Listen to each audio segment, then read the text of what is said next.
Hello everyone, welcome back to my YouTube channel. কেমন আছো তোমরা সবাই? আজকে আমরা ফাইনালি আবার আমাদের এখানে চড়ক মেলা দেখতে গেলাম। আর আজকে আমরা মেলায় গিয়েছিলাম আমি, বৌদি, দিদি আর আমাদের পাড়ার কিছু বোনদের সঙ্গে, মানে অনেকজন মিলে আজকে আমরা মেলায় গেলাম। আর এই হচ্ছে আমার ফাইনাল লুক। এই জামাটা প্রায় আমি 1000 বারেরও বেশি পরে ফেলেছি। আর যেহেতু আমার কাছে আর কোনো অপশন নেই, তাই আমাকে আবার এই জামাটাই পরতে হয়েছে। তো কেমন লাগছে আউটফিটটা অবশ্যই কিন্তু জানিও। আর আজকে আমাদের একটা দুঃখের কথা তোমাদের বলি, যে মেলার সময় যদি লাইন না থাকে তাহলে কতটা যে দুঃখ হয় এটা একমাত্র আমরা জানি ভাই। আর পর ফাইনালি সবাই মিলে আমরা বেরিয়ে পড়লাম মেলার উদ্দেশ্যে। আর মেলাটা কিন্তু বেশি দূরে না, আমাদের বাড়ি থেকে প্রায় 10 মিনিটের রাস্তা। আর পর আমরা সবাই মিলে মেলার মধ্যে পৌঁছে গিয়েছি। আর আমরা তো সবাই মিলে বাড়ি থেকেই ডিসাইড করে এসেছি যে আজকে আমরা চড়ক ঘোড়া দেখবই, কারণ এটাই হচ্ছে শেষ মেলা। আর আমাদের এখানে কোনো চড়ক মেলা নেই। আর আমরা যদি এই মেলার চড়ক ঘোড়া না দেখতে পারি তাহলে আমাদের 2026 সালের আর চড়ক ঘোড়া দেখা হবে না। তো সেই কথা মতো কিন্তু আমরা খুব তাড়াতাড়ি মেলার মধ্যে গিয়েছিলাম। আর গিয়ে তো দেখি যে এখনো চড়ক ঘোড়া হয়নি।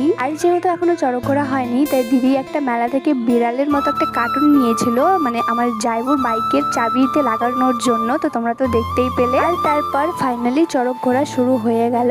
আর আমি ফার্স্ট টাইম এতটা কাছ থেকে চড়ক ঘোড়া দেখছিলাম, তোমরা ভিডিওতে বুঝতে পারছো কিনা জানি না, বাট খুব জোরে ঘুরছিল আর আমাদের মাথার উপর দিয়ে যাচ্ছিল। আর আমরা তো খুব তাড়াতাড়ি গিয়েছিলাম, তাই প্রথম থেকে শেষ পর্যন্ত আমরা পুরোটা দেখেছি। আর অনেকক্ষণ ধরে চড়কটা ঘোরানো হয়েছিল আর বেশ ভালো লাগছিল দেখতে। আর লাস্টে কিন্তু খুব জোরে চড়কটা ঘোরানো হয়েছিল, ভিডিওতে তেমন বোঝা যাচ্ছে না, বাট সামনাসামনি হলে আই থিঙ্ক তোমরা বুঝতে পারতে ভালো। তারপর ফাইনালি আমাদের চড়ক ঘোরা শেষ হয়ে গেলে আমরা একটা মোমোর দোকানে গিয়েছিলাম, কারণ আমার বৌদির নাকি অনেক দিন থেকে মোমো খাওয়ার খুব ইচ্ছা করছিল। তাই বৌদি বললো যে 1 প্লেট করে অন্তত মোমো খাই। মোমো কিন্তু আমরা 2 প্লেট নিয়েছিলাম, 1 প্লেট আমার ভাগনার জন্য আর 1 প্লেট আমার বৌদির জন্য। বাট আমার ভাগনার প্লেট থেকে আমি 3টে খেয়েছিলাম, আমার ভাগনা 3টে খেয়েছিল। আর আমার দিদি যেহেতু মোমো খায় না, তাই দিদি এগ রোল নিয়েছিল, বাট তখন ভিডিও করাই হয়নি আর খাওয়ার চক্করে। আর ভাই মেলাতে এসেছি, ফুচকা না খেলে কি মেলার মজা হয়? তাই আমরা এখানে 20 টাকা করে ফুচকাটা খেয়েছিলাম। আর ফুচকাটা খেতে মার লাগতো সুন্দর ছিল, ভীষণই ভালো ছিল। আমার তো এত ভালো লেগেছে, আমি আবার খেতে চেয়েছিলাম, বাট আর খাওয়া হয়নি। আর জিলেপি ছাড়া তো মেলা অসম্ভব,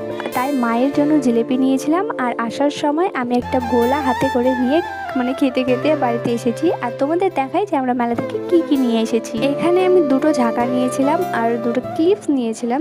এই ক্লিপসগুলো আমার আগের বাড়িতে ছিল, বাট ভেঙে গেছে, তাই আবার নিয়েছিলাম। আর একটা চিরুনি নিয়েছিলাম, পুজোর জন্য একটা আম শাখা নিয়েছিলাম, কারণ আমাদের আম শাখাটা না একটা ভেঙে গেছে।